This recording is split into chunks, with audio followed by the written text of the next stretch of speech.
It is. മാഡത്തിന്റെ ഫ്ലാറ്റിൽ നിന്നാണ് ഇയാളെ പിടികൂടിയിരുന്നത്. Yes, yes.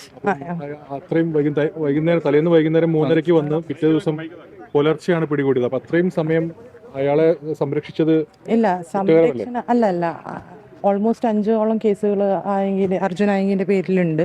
അപ്പോൾ അതുകൊണ്ട് തന്നെ അർജുന് ഒരുപാട് പെറ്റീഷൻസ് റെഡിയാക്കണം. സുപ്രീം കോർട്ടിലേക്കുള്ള ബെയിലിന് വേണ്ടി ഓൾറെഡി വേറെ കേസിന് കൊടുത്തിട്ടുണ്ട്. അതിൻ്റെ കാര്യങ്ങളും എല്ലാം സംസാരിക്കണമായിരുന്നു.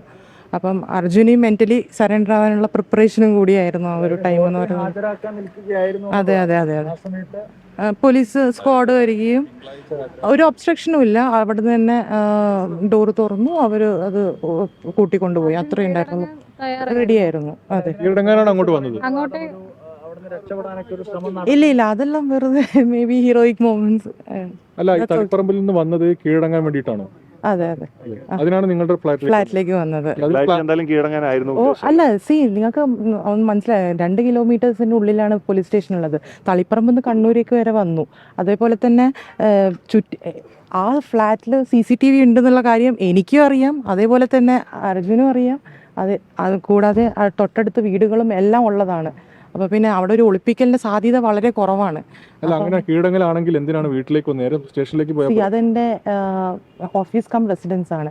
അപ്പോൾ ഒരു ലോയറിന്റെ സഹായത്തോടു കൂടി അർജുന് സറണ്ടർ ചെയ്യാന്നുള്ളതാണ് നമ്മൾ സംസാരിച്ചു വെച്ചത്. രാത്രി ഇത്രയധികം സമയം വരെ ഇല്ല, അത് ഡെഫിനറ്റ്ലി അതൊരു ക്ലയന്റ് അഡ്വക്കേറ്റ് റിലേഷൻഷിപ്പ് മാത്രമാണ്.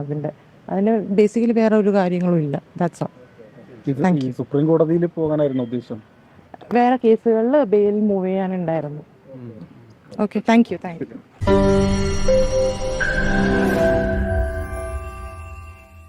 ലോകത്തെവിടെയായാലും ഏത് സമയത്തും 24 വാർത്തകളും ഓഗ്മെന്റഡ് റിയാലിറ്റി പാക്കേജുകളും എക്സ്പ്ലെയിനറുകളും വിശദമായി കാണാൻ ഞങ്ങളുടെ യൂട്യൂബ് ചാനൽ നിങ്ങൾക്ക് സബ്സ്ക്രൈബ് ചെയ്യാം.